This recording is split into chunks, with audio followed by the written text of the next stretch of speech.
Welcome back to the Captain's Quadrant. I'm Joe Dove. Joining me, as always, VHS Jess. And we are back with section 31 and a half because we have questions. And we are honored to have Tara Rosling with us in section 31 and a half. How are you? And welcome to our quirky little space in the internet. I'm great. Thank you very much. And thank you. Yeah. Oh, And you even pronounced my name correctly. So. Oh, hey, I'm terrible at that. I just get his name wrong a little bit. Most So people I'm say Tara. So good about that. So what alterations do you have then? What do they call you? Yeah. Tara. Tara. And I always argue that Tara should be spelled Terra, like terra firma. Oh, yes. That makes a lot of sense. Absolutely, right? Yeah. All right. Well, I'm going to kick us off. Of course, you were Torino on the amazing Star Trek Discovery series. And I've also seen you in a lot of different sci-fi genres. As a young man, I remember seeing you in Highlander the Raven. Oh my goodness! Yeah, I have a good story about that one. Oh, I'd love to hear that. We'll start with that. No, I mean, it's a short story, but the lead on the show, there was a fight scene, and she accidentally punched me in the head. Oh, wow! And then I promptly had like a dozen roses delivered to my trailer. I would think so, Adam, right? Yeah. Oh my goodness. Yeah, that was a wild shoot, but it was fun because in that episode, I think my character also went up in a chopper. I got to fly in a helicopter, which was really, really fun. Oh, that's fun. Yeah. And I have to ask the stupid question: did somebody go get to the chopper? No, they should have hired you to do that. Oh man! But I'm just curious, what was the draw for you to take the role as Tarina, as a Vulcan, so stoic and? I mean, there wasn't. I think as actors, we're always looking to work. So initially, like when I auditioned, I didn't even know she was a Vulcan. I didn't know she was a president. I've told this story a few times, but the agent calls and you've got less than 24 hours to do a self-tape for something called Tennessee Honey, which is the code name that season for the show. Every season, Star Trek Discovery had a different code name. I suspect all of the Star Treks go under code names. And in the sides that I was given, she was an admiral. And then it wasn't until I actually got the script. So not even when I booked the part, but when I finally got a copy of the script, which was maybe I'm going to say we had a bit extra time because sometimes you have very little prep time. Right. But I think I got the script 2 weeks before we went to camera, and I was like, oh wow, oh, she's a Vulcan, oh cool. And then oh my god, I'm a president, oh wow. Like it was there was a lot of surprises as I went through the script. Another surprise being how like she had a fair bit to do in that first episode. So I had a lot of text to get under my belt. I'm not like Sonequa, who can kind of look at a script and retain it. Oh, wow. I think it's partially my theater background where I have to know it inside and out. Yeah. Because I've done a fair bit of camera work, but not a ton. And my body still doesn't trust or understand the notion of stopping and starting again. Like if you fumble a line or you get another take, I'm like, no, man, you got to get through it. Like that's your job, is to get through the text without muffing it up. So, yeah. And there's always a little bit of techno babble in there somewhere, isn't there? I mean, Star Trek dialogue could it's like a doctor show, right? That kind of thing where there's always some kind of jargon that you're trying to learn words that you've never heard before. So that definitely increases the challenge. When it just kind of leads on to what the Joe's question was. Once you got the role, and I believe it was season 3 you first appeared. Is that correct? Yeah, they introduced her. They introduced Trina in season 3. I think it was 6 or 7. Right. And then they brought her back. It was supposed to be a one-off, and then they brought her back for just like 2 seconds of the finale. Yeah. And that was all that I that was all that I knew of it. And it wasn't until like they didn't tell me that they were writing her into season 4. And it wasn't until they started shooting, because they employed me as a day player, not as a regular. Oh, okay. Damn Yeah, them. yeah. Well, that was my question, whether they had at some point sat you down and said, look, this is the arc of the season. This is how we're. Well, they hit that well then, didn't they? Because it seemed like that's what's happened, where they've mapped out this whole thing with you from a character. I wish they had. The story that Doug tells is that, like, when we shot that first episode, we were intrigued by the dynamic between Trina and Saru. And I think Doug was kind of like, oh, I wonder, maybe this has some potential to go somewhere. And that he, in fact, approached Michelle, the showrunner, and suggested, and she's like, oh, that hadn't occurred to me, and that's where they left it. And then, all the regular characters do have that chat with the showrunner before they go to camera for the beginning of the season. And I think Doug was told at that point that he'd be very happy with how they were going to continue the relationship between the two of them. But all I got was my agent calling me and said, you've been pinned for 402. You've been pinned for 403, which isn't even a booking. That's just like they're putting you on hold. Yeah. And that turned into 9 episodes of season 4. But I knew nothing out the gate. Like I had no idea. So it was an amazing gift. But by the same token, I was like, would have been nice to have a bit of a heads up. Yeah. Yeah. And you would have been filming that COVID time, correct? Yeah. So that would have been an extra layer. Like when it would be really nice to have security. You were probably filming it in a very insecure depends on what period. the agent can negotiate for you, certainly. Like I would never get what the US leads get in terms of like I couldn't even guess what they're being paid episodically. But yeah, they were getting their money's worth using me as a day player. 100%. It's really fascinating. That's how it's kind of come up, because it becomes one of, in my opinion, and certainly my wife's opinion, the strongest relationship in season 4 and 5. I agree. It was something, a dynamic. The way you and Doug worked together, there was a magic happening there. Were you aware of that at the time? Like, could you feel it in the scenes? Because it's there on screen. Yeah, there's certain actors you just look at them and they're present, and so it's a real joy and pleasure to work with them just because they are so immediately accessible. But I think chemistry is something that people see. Like I don't know that you can necessarily feel it, but people watching are like, oh my goodness, those two performers have a real chemistry. And that's certainly something that other people saw. I just like Doug is he's an extraordinary actor. He's also a beautiful human being. It was such a gift to any opportunity to work with him. And I totally loved the slow burn, old fashioned romance that they wrote for the two characters. Was just really delightful, particularly in this day and age, right? Yeah. both the characters are very classy, elegant characters, and it makes sense that love story is written in a way. It's like a 1940s kind of melodramatic love story playing out, propriety and decorum, and right. and really respectful and tentative, and like you can tell lots of small moments, like just subtle moments that you guys added into those scenes that really filled it out. So thank you. No, it was so fun to play. So fun. Do you miss those Doug Jones hugs? Because I know he's very like warming and welcoming, and he's always like, even to fans, I see him and I've met him once, and he's just such a cheerful person. With those long arms, I'm sure it's very developing. He's a big hugger. He's a very I actually just saw him. I was in South Dakota at SuperCon last weekend. So I saw him there, and I saw him also. I was in Vegas for a day. So even though I'm not getting the hugs as frequently, I still have seen him a couple of times this year. Yeah. That's good. Now I think you've kind of answered this already. But your awareness of Star Trek, when you did find out that, I'm in Star Trek, what was was it a franchise that you'd ever engaged with?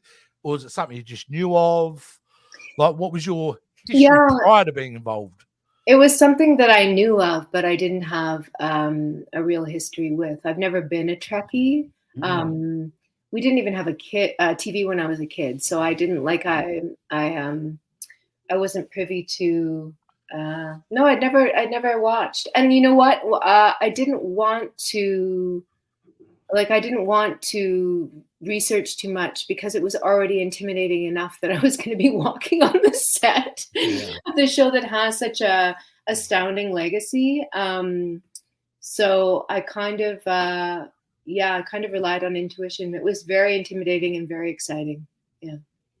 Yeah, and it's such a huge scale, isn't it? I mean, the production, the sets, the sets are everything incredible. Like, even before you get on set, you have to go and they do like full makeup and full prosthetics, and you need to get approval from the I guess from the execs. They have to approve the look. 3 cameras rolling at all time, nothing at all intimidating about that. And they all do this movement thing, like they're all kind of coming in. Oh yeah. Yeah, no, it was tremendously exciting. And again, like, just the whole notion of playing a Vulcan was I was really, really excited about that aspect of it, for sure. First time seeing yourself with the ears. Love the ears. I've considered actually having mine cosmetically altered because I've become very partial to the ears.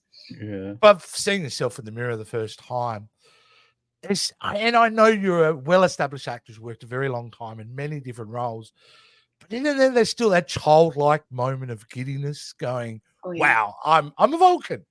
Yeah, because you're transformed. You're transformed to another species, another creature, and not only that, like the prosthetics, and then like that first season that I was on the show, Gersha's incredibly beautiful costumes, like the whole with the collars and the whole look. I felt like I was a cross between David Bowie and who would the other person be? I don't know, but it was like it was wild. It was an incredible look, and I felt like super powerful and really sexy, and it was awesome.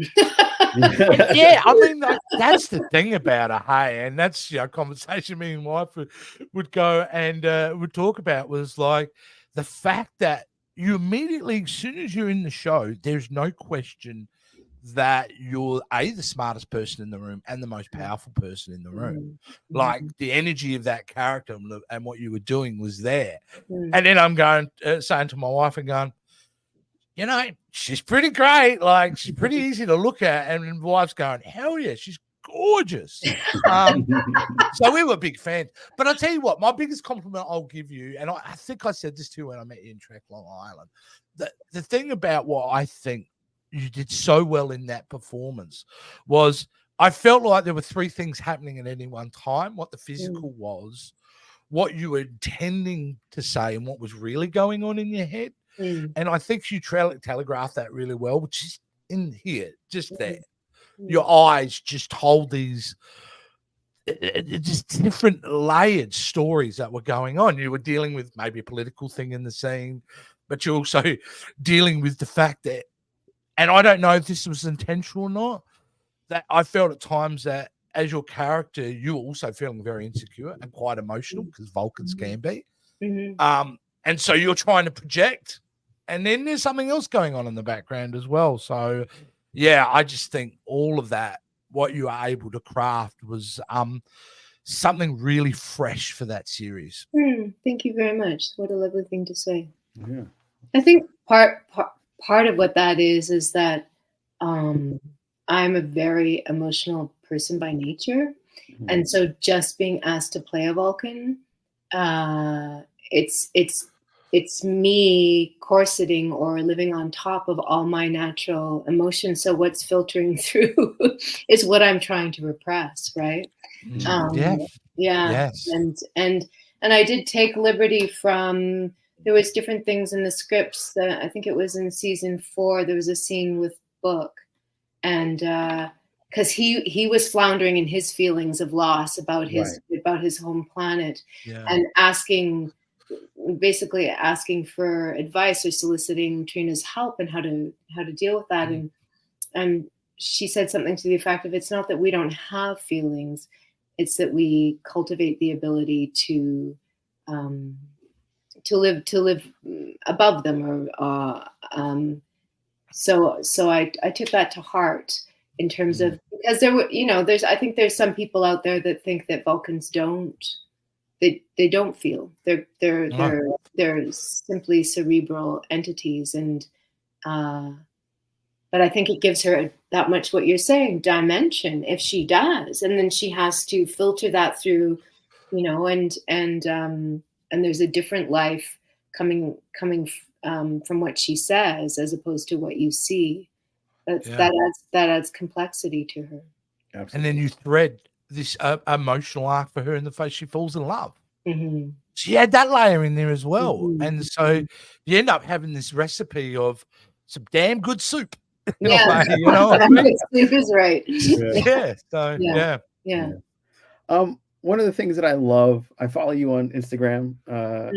I love your landscape and your nature photos. Oh, thank you. Yeah, I do amateur landscape photography. I have affinity for architecture, and a lot of it's being demolished. And as the city, because I live so close to New York City, it's going through a phase. And one of the things that I loved was the life cycle of a butterfly that you posted. So I was wondering, did you study bio, nature, or anything like that as a minor by any chance, or it was just No, I did. Like, I remember when I was in high school and university, biology was of great interest to me. But no, the butterfly thing, there's a strong environmentalist in me, and it was, I think, before my daughter was born. Eliana's 15 now. Somebody in our local community, with their daughter, had a monarch chrysalis in a mason jar, and they were waiting for the butterfly to emerge from the chrysalis. So I had this image in my memory banks, and then as Eliana became older, maybe she was, I think we've been doing it for 6 or 7 years now. Although she's abandoned me and I just do it on my own. That's what happens. But we wanted to explore the magic of that, and also because they're now an endangered species, the monarchs, and they're responsible for pollinating so much of our food, and like it's a big deal. We're in trouble if it continues, and they don't bounce back in the numbers. So every summer, when I see the monarchs appear, they come generally, like, I think at the beginning of July, generally. No, the beginning of August is when they come. So when you see them around, you can go out and there's milkweed everywhere. There's milkweed in our front yard. There's milkweed in our backyard. There's fields of milkweed at the commons. And on the underside of the leaves, you'll find their eggs. And so find their eggs and bring them in. And sometimes you'll find a small caterpillar, depending on how far they've progressed. But that's their source of food is the milkweed. So the monarch lays the egg on the milkweed. So when the eggs hatch, there's an immediate source of food. But when left to their own devices in the outdoors, I think the stat is 5% of them make it from egg to butterfly. Wow, that's a low, very low ratio. Yeah, and there's actually a lot of people. It's called raising monarchs, and so they have special containers that breathe. The containers breathe now. They have, and then once they hatch, you just have to make sure that they have fresh milkweed. And they go through over the course of a month. They grow so rapidly. They eat so much. It's called their instar phases, and they shed the skin because they grow so fast. They have to molt their skin, and eventually they go into their chrysalis, and then they're in that for about a week before. And you can tell when they're going to emerge. Initially, when they go into chrysalis, it's a green. It's a beautiful. It looks like a piece of jade. It's a remarkable color. And when they get closer to emerging, the chrysalis turns translucent, and you can actually see the wings inside. And I have footage of them going into chrysalis. I have footage of them coming out of the chrysalis. I think it's a miracle. It's like one of nature's miracles, and it's truly like metamorphosis. What a wild, crazy journey. So I've been doing that for a number of summers now. I look forward to that time of year when. That's fantastic and important work. Right. Yeah. Yeah. Everything we can do. I mean, I live in a country where we have a lot of endangered species. So Yeah. caring for our environment and caring for the species is paramount. It's inbuilt in our culture very much. I think we're generally a nation of animal lovers. Yeah. And nature lovers. It's really important. I mean, I remember being a kid and going to the Great Barrier Reef and seeing the coral for the first time and just going, oh, yeah, look at all the pretty colors as a 6-year-old. Then going back up there at 35 and seeing it bleach white. Oh. So, because it's really, most of the Great Barrier Reef now has lost all its color. Yeah. It's really alarming. I mean, there's a conversation for another day, but the climate crisis is escalating at such a rapid rate. It's pretty long. I'll be honest with you, because of the ozone layer, when the ozone layer was at its worst, the hole was all over Australia. So I remember being in the 90s, we knew very early on that the climate crisis was a real thing. You cannot deny the changes that are happening globally to us. And certainly I'm appreciative that our education, because we knew so early on, that our high school education for our youth and everything has been very centered around, look, something we kind of need to do about it, So I think Australia were one of the first that really adopted recycling and things like that. It's our planet, it's our home, and we're not the only species that lives here.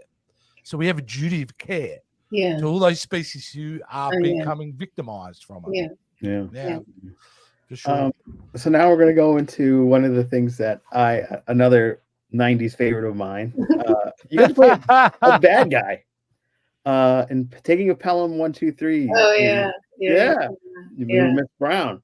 Yeah. And I happened to grow up in that neighborhood. That's not too far from where I used to live. So I used to always watch that movie. Yeah. So what was it like to be a villain? Because most of the roles that you portray are, you're such a nice person. And every time when I met you and I see you on the Instagram, it's always this kindness. Actually, my true nature. No, it was so fun. It was so fun. Like that whole. I remember that whole audition process distinctly too, because they brought me in for another role and they kept reading me. They kept auditioning me, and then when I got, my agent called and said, "You've been booked for the remake of Pelham 123. You're playing Mr. Brown." I don't even think I read for Mr. Brown. So, it was I got a big promotion. And I was working with big shots that I had. The cast in that movie. Goodness. Vincent D'Onofrio. Vincent D'Onofrio. Johnny Wahlberg. Richard Schiff. It was Lorraine Bracco. It was a crazy, crazy big deal. And the director was Felix Alcala. Is that, I think, if I'm remembering correctly, and he was such a lovely human being. And because we shot so much in this ghost subway station, he had a portable jukebox. So he, in between setups, he'd always be playing music as we, lived underground for, no, it was super fun. I was pretty young, and what was I carrying? An AK-47. 47, yeah. And you blonde, a lot of dead arms at the end of the day. I think that was the first time I ever got squibbed too. So it was there was a lot. What's that sensation like? That kind of startling the first time, isn't it? Because you feel. It was a long time ago, so I barely remember. But I just remember, it was planted on me, and then it would go off and when I had to fall back and blah, blah, blah, blah, blah. But no, it was all very exciting. And again, just like playing a Vulcan president, playing a villain, it's like, stretch me, ask me to play something that I don't normally get asked to play. It's so fun. Yeah. And there's looking at your IMDb, you've had quite a diverse role range. Right. Do you feel that sometimes there are certain roles that you keep getting cast in as such? No, I would say that's probably more true for theater, that you are cast. Although I've played a really delicious array of characters in theater as well. Yeah. I think it's really largely up to the director's imagination, isn't it? Yeah, how they, that's true. But certain people get pigeonholed as in certain parts, but. Yeah, I guess I haven't done enough film and TV that people say, "Oh no, that's the character. That's the kind of character that she plays." No, I've played a lot of. Yeah, I think those days have been typecast too. I mean, they would still exist as you've mentioned, but back in the day, like, if you're a TV actor, you were typecast back in the day. Talking 70s, 80s, being a Generation X and being that old, I do remember like you guys that couldn't break. These days, you can interswap. You can do movies, TV, quite organically. So I don't have to play Vulcan presidents from here on out. I can. That's right. No, That's right. No. Yeah, I'm not going to ask you the question, but I'd be shocked if we don't get to see you again. So I'm not going to. I hope so. I hope we do something with her. She's a fantastic around. Yeah, and I'm sure the kids can learn something in Starfleet Academy from the president. I'm sure she'd have some very wise words. Yeah. I am a massive Gene Hackman fan. Massive Gene Hackman fan. And I know you had a small role in Extreme Measures. Did you get to ever talk to him or No. No, I've had a couple of those gigs where there's like with Hugh Grant, because there was a bunch of us that were glorified extras in the OR with Hugh Grant and Sarah Jessica Parker, and they're busy doing their own thing. Like we're just we're the wallpaper, right? Yeah, that's right. Yeah. So you just kind of try to keep your head down and stay out of people's way. Yeah, I know you don't want to upset anyone. Right. Yeah. And so you've worked pretty steadily over the last 3 decades, not only in doing guest roles and that, but a lot of theater work, correct? Yeah. Typically what happens is, most of my theater work has been at festivals. I've been lucky that like where I live in Niagara-on-the-Lake, there's a very large theater festival called the Shaw Festival. And generally they're longer contracts. So you're employed for 6, 7, 8 months of the year. So then what you do is in the fall and winter, you try to pick up a little bit of film and TV work. Right. Fill in the gap. Yeah. And then just before the pandemic, I worked on a show called Impulse that was made for YouTube Red. And they brought me back as a regular for their second season. And then that spun into like 5 years of film and TV, which spun into Star Trek. So I was away from the theater for a few years. And then I just returned in 2023. I did a season of acting. And then this last year, I actually went on a new adventure and I did an intern directorship at the same festival. So I've been expanding my toolkit in the world of theater. Yeah. That's brilliant. That's brilliant. And were you a theater kid? Did you start in theater young? Let's take you right back. Only a couple of years. But take it right back to, the entry point. I on a whim at 13 asked for an acting class, and my grandmother and my mom got me a few sessions. It was sorry, my daughter just came home. That was the door. And I had a really good teacher, and that's when I got the bug. So I decided I wanted to be an actor when I was 13 years old. And I went to the high school I went to didn't really specialize, not until 11, 12. So there was a special drama program at my high school in Vancouver. And from there, I had very good grades as a student. So all my teachers encouraged me to go to university, which I've never used my degree. Because you can, when you're pursuing acting, you can go to a conservatory program, which you don't get a degree, but you're greatly immersed in the specific art that you're pursuing. So I got my BFA in fine arts from York University, and and then did a lot of waitressing. A lot of that, isn't it? It seems to be did a lot of waitressing, did a lot of theater for free, and it wasn't actually until I booked the Hugh Grant film that I made enough money to produce my own play. It was a one-woman show that I produced in the mid-90s. And finally, after producing that show, people started hiring me in theater. Yeah. Oh, wonderful. Wow. So, your process being a theater actress and the process of being an actor on a TV and film, does that alter for you? Because you hear stories of actors going, well, it's a very different environment because subtlety is the key in TV and film, but when it's theater, you're projecting to the back row. Yeah, so the prep is the same for me in terms of looking at the script, thinking about character, thinking about objective, thinking about all those things, relationships, what you want overall.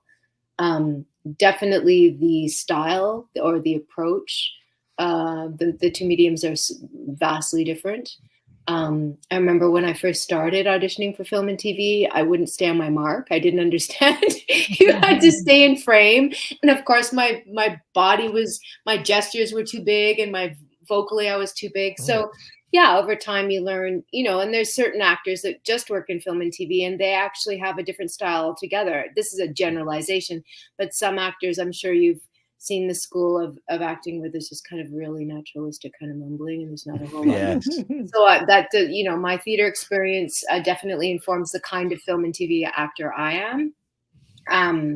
Not that I wouldn't play a character that was like that, but I do argue that having a theater background is extremely beneficial in terms of Star Trek, because you're playing a different kind of creature with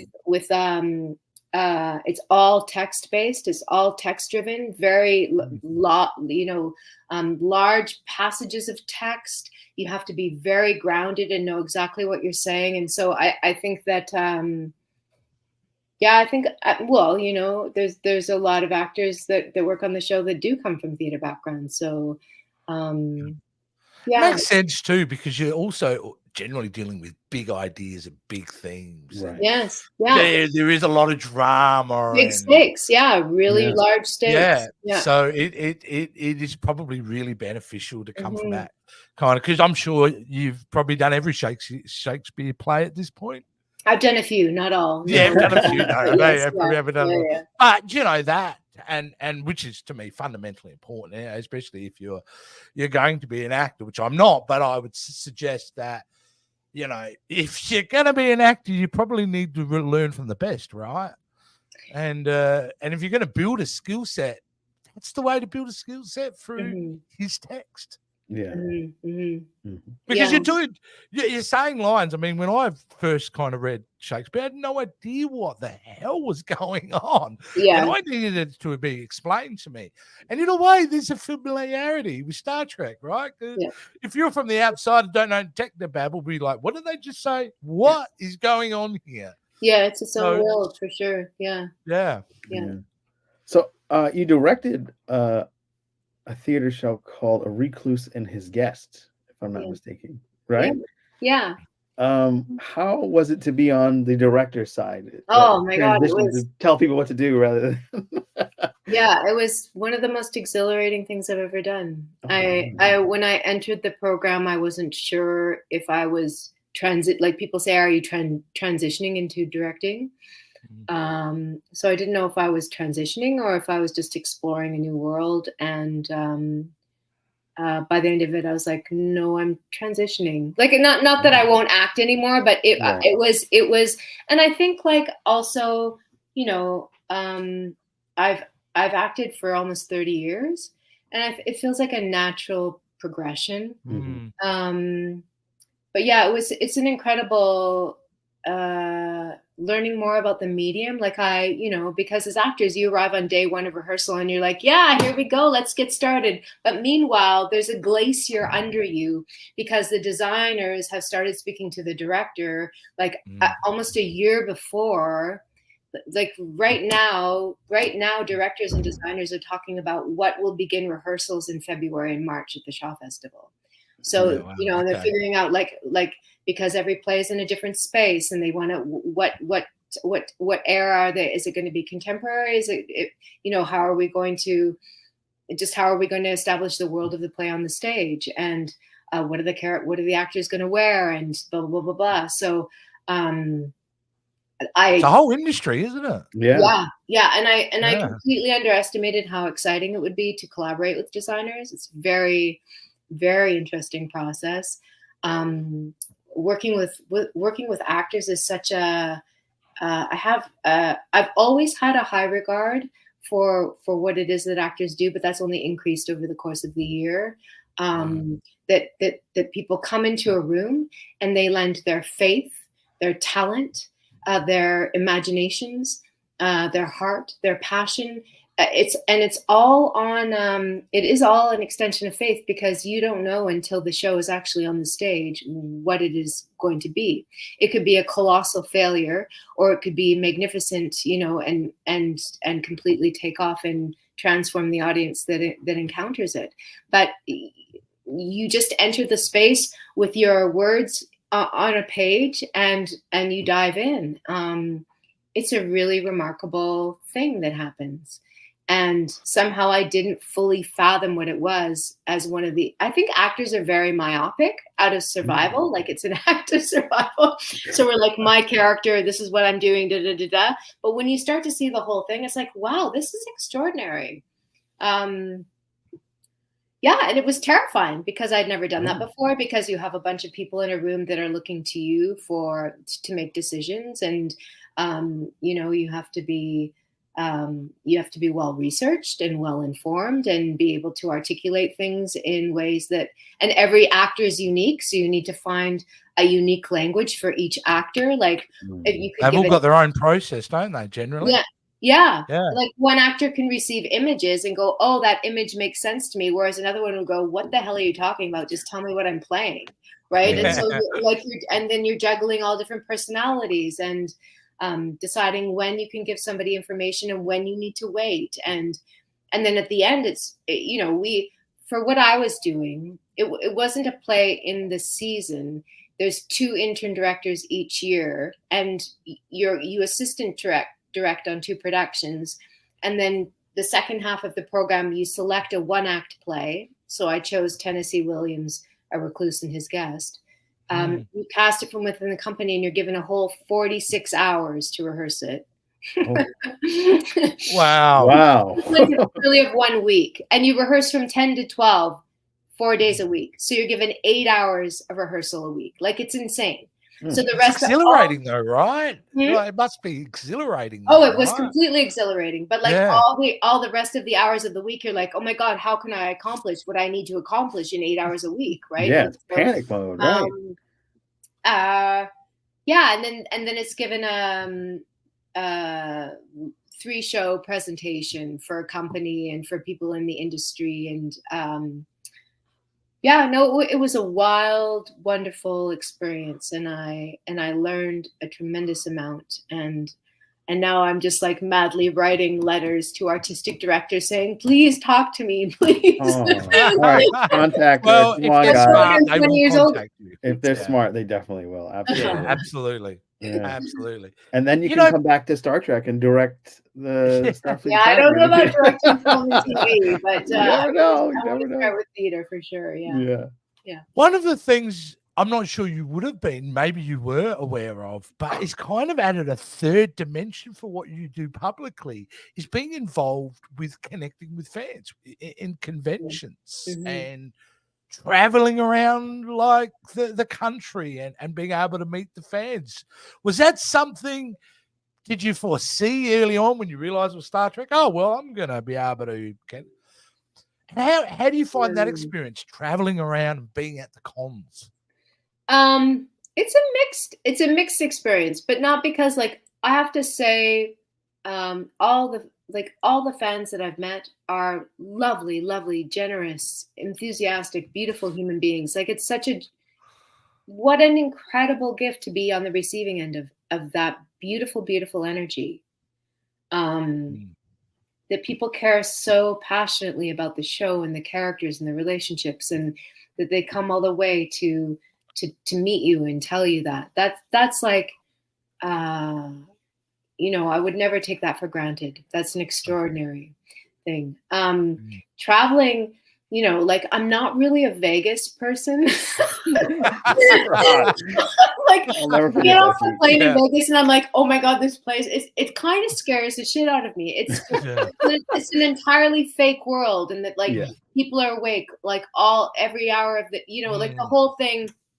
And living in a hotel is not my style at all. And so, you know, but on the flip side of that, last year I went to Italy. I went to a small town on the east coast of Italy. Ooh. Sorry? That's amazing. Oh, it was beautiful. Yeah. So, but no, you don't anticipate that at all. And certainly, like like I knew that Star Trek had a huge fan base. But when you step on the set for one episode, you're like, no, this is whatever. But once they brought me back a lot, and it was actually Doug who introduced me to his representative, Derek Mackey. He said, if you're interested in doing this kind of work, I can introduce you to my rep, and that's proved to be a wonderful relationship. And I very much enjoyed this. It's wild and remarkable and very charming aspect to the whole franchise. Well, it's probably another way that you get, you have the immediate reaction when you do a play, people responding to your work right there. But what a gift also to be able to have, people respond to your work, get to spend time with you. Mm-hmm. Like me, a big blubbering mess, go, oh my God, we love you. Me and my wife think you're amazing. And all that. You're like, okay, can I get a photo? And off we go. Essentially, I would think it's a lovely, special thing because Star Trek fans in general, we're positive people. It's about hope and it's about love. Like, in a way, Star Trek at its core is love is just scattered throughout it. And the fans really kind of take that to heart. And you find a lot of us come from, we've all had struggles in our lives in some way or another. And Star Trek becomes this unifying factor where you can, look at that and see it better tomorrow and be able to engage with those people who give us hope, who help us feel good about something or take a distraction away. It's special for us. And, I'm always thrilled I knew the moment I met you too, that you really enjoy that. You enjoy the fact of getting connected with your fans. Very special. And like, as you're just talking about it, the word that occurs to me is family. And that, family was also part of the language that was used on the set. Sinead was a big advocate for everybody feeling like they're part of a family, and you feel the same vibe when you go to the conventions for sure. Yeah. Have you had sorry, you about to say, I bet we're asking the same question. Maybe. You go, Joe. I'm hogging the camera. No. It's I love you, brother. It's all good. They're gonna duke it out. No. I was always wondering, like, have you had a fan that says, hey, you've changed or you've saved me from, because I find that a lot of people look to Trek to kind of take a moment out of their own personal lives and the drama that they're going through to live in the drama that's on television. And a lot of them and a lot of us connect with characters such as your character on Discovery. Did you ever have anybody say, hey, your character really made a difference in my life, I'm going to run for president? I think some people have remarked on how the relationship between Trina and Saru has really, really spoke to them and really moved them. I don't know that anybody said that I've changed their life. I've been blown away by, there was one young woman in particular who was in cosplay for Trina. And, she said, can I ask you some questions? And I said, sure. And she ended up sending me a bunch on Instagram, and her vast knowledge of the Trek universe and like the timelines and the characters. I'm like, I can't answer you. That's great. You have an encyclopedic knowledge of this world, and I'm just like a day player. We actually do a podcast with a guy like that. I can't quote things from an episode 40 years ago. I got no chance. Yeah. But we work with someone like that. Yeah. It's pretty wonderful that you can retain that knowledge. And so you realize in those moments the impact that the character has had on them and how they've connected for whatever reason with the character. So it feels, profound. But I don't know that in those exact words somebody has said, like, you've saved my life or you've changed my life, but there's definitely been, as Doug would say, a lot of love. Yeah. I think what we really, in general, too, what we're good at is embracing those who become part of the Star Trek family. So you were talking about has Sonequa embraced, and we used the word family. I would say, Tara, that's immediate from the fan base as well. You just become part of our, a new member of our family for we watch every week. So it's not something you see in every franchise. No. Yeah. No. So, And like, you know, for the first when we were still doing table reads, I don't know if they are now post pandemic, but usually before you go to camera, everybody would gather in a big boardroom and you'd read the script together in the same room for the first time.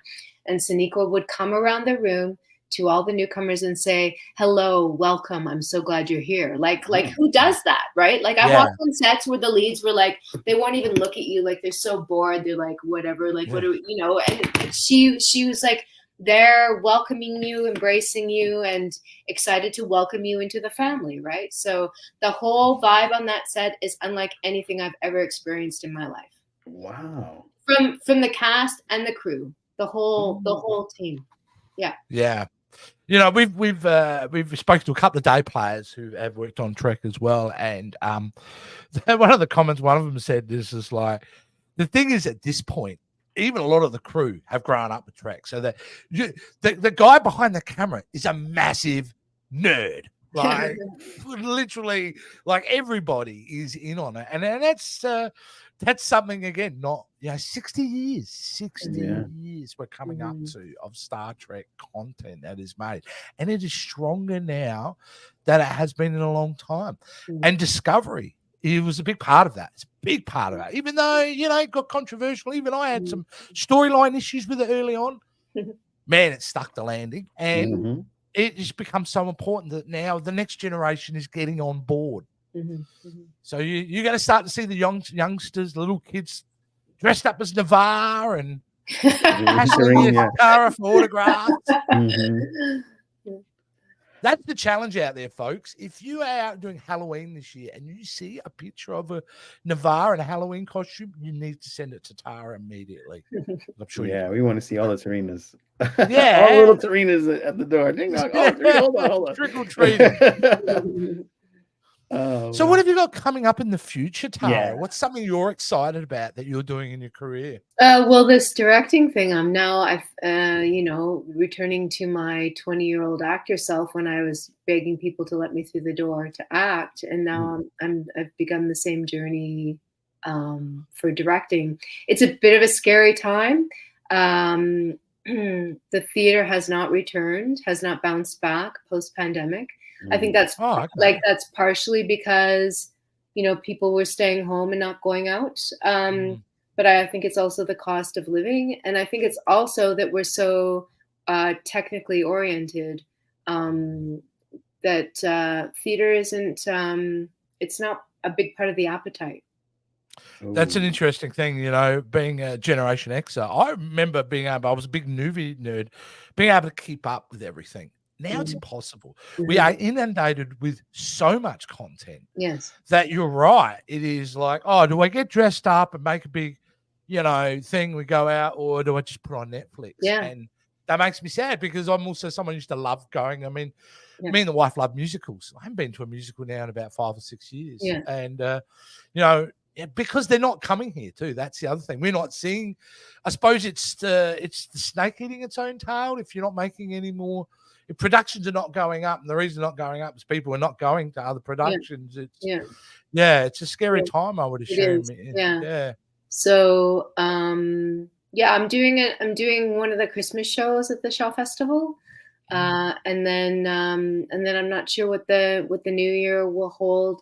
I expect I'll be auditioning for film and TV, but really what my focus is on is exploring this new world of directing and forging new connections and also finding new opportunities of learning. I still have a lot of learning to do. So yeah, who knows? Yeah, that's wonderful. And let's hope that, and I actually no, we'll not hope. We look forward to you getting those opportunities because it will happen for you. We're excited for you. And it'll be great. And may might not be able to fly out and see you in theater, but I hope you still get to do a bit of TV and film as well. Yeah, no, I expect there'll be acting and directing, and there'll be theater and there'll be TV. It's just the way of the world right now is that you have to piecemeal together your living because there's a bit of a drought in film and TV. My husband has devoted this year to film and TV, and it's been slow for him. Yeah. And as well as companies are in panic mode, theater companies and the theater companies are getting smaller. They're producing fewer plays. They're producing plays with smaller casts. So like everybody's kind of, it's a hard time to be a self-employed artist. The other issue, I think what scares me about that too is the next generation, which theatre is the building blocks for so many young performers that if it's smaller companies, that's less opportunities. That's not good. Right. You know, let's hope that kind of resolves itself. And you know what? Things are cyclical, aren't they? In the world, they are, yeah. No, so theaters had to go underground before, like within the puritanical era, it was illegal to act, and so it'll bounce back. Who knows when? But yeah, there's a power about, and I think once you go and see plays or musicals, there's a power of being in the same room as a performer that can't be matched on a television or even on a film screen, because you feel the energy. Yeah. And I'm sure the strength of stuff like that, people will come back around. And I hope you're right. And then you'll be pulling your hair out, Tara, going like, I need a break. I need to go back to Italy. Tara, thank you so much for my joining pleasure. us. It was lovely to chat. Yeah, absolutely. You're absolutely fantastic, and I'll definitely see you at a con in the future. Awesome. I know there's a bunch coming up in the future, but wherever you are, we'll be sure to come by and snap another pic and say hello. I look forward to it. Yes, and we hope that you keep posting on Instagram, because we love following the ins and outs of what you're doing. I'll try to post some more landscapes for you. Yes, and the nature. I love it. I love it. It makes it. I look forward to your posts. It's one of those things that what's doing? So thanks. Yeah, well, like you, I'm an amateur photographer. I just I enjoy playing with the camera. So it's great. Yeah. It's such a What's your favorite type of camera? I use my stinking iPhone. Oh wow! You use your iPhone. I use my iPhone. Like I haven't. If I had more hours in the day, I'd try to figure out how to use a camera. But they come out great though. I don't know which phone you have. iPhone photos now. I mean, I'm a videographer, photographer for my business. Like I own my own business. I do a lot of corporate videos around Australia and all that kind of thing. And I have found that I come to a point now technologically where, you know, I use really good lenses, really good cameras, and expensive equipment I bought over the years for the business. And now my iPhone is starting to match. Yeah. So every time I do a photo gig now, I'm using my camera, but I'm also quickly grabbing the iPhone and starting to see comparisons. Whoa. Yeah. That's not an amateur photographer's camera. Yeah, no, this is amateur. Totally. Serious. This is very believable. Yeah. I think you've got is that digital? It's digital, right? Oh yeah. Everything's digital now. There's no more film cameras anymore. Oh, there are. My daughter, who actually collects retro cameras, like all the way back to the 1930s. That's her and her partner's hobby. You can still get it. Kodak still makes your film. Yeah. So where do you get the film developed? Like who does that these days? So that's the harder part. We have here in Australia, there's only a few locations left. Like you have to go into the city or something like that. They're still around. Yeah. I wish I would be able to have a developing studio. Yeah. The clothesline where you hang your photos on the right. Yeah. Well, I was just me and the wife are now like thinking we're going. I think we want a record player. I think we're going to start collecting records. We have one. Yeah. Absolutely. So I'm like, I think it's time for us to go back to our. Yeah, because we were talking about it one day. And I was talking about go back to the musicals, go back to the theater, and get yourself a record player. There we go. Yeah. There we go. Back to a simpler time, as I say. Being a Generation Xer, we are one of the fortunate generations who have been right dead center from more simpler times to the technical revolution. And we've been privileged enough to be right at the center. We've also been tasked with having to adapt every step of the way. Which we've done because we're an awesome generation, of course, aren't we, Tara? So there we go.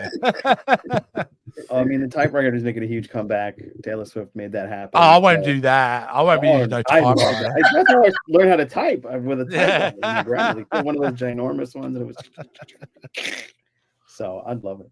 But yes, thank you so much. I'm so looking forward to seeing what you're going to be doing next. We're going to be sharing all of those wonderful things that you post with everyone. And of course, we'll be sharing this and tagging you on the socials so that people can be aware of this amazing interview. We thank you again. We can't be more grateful enough, and we will see you soon. So peace and long life. Live long and I've got to do prosper. it too, then. Oh, Yeah. oh. There you go. Take care. All right.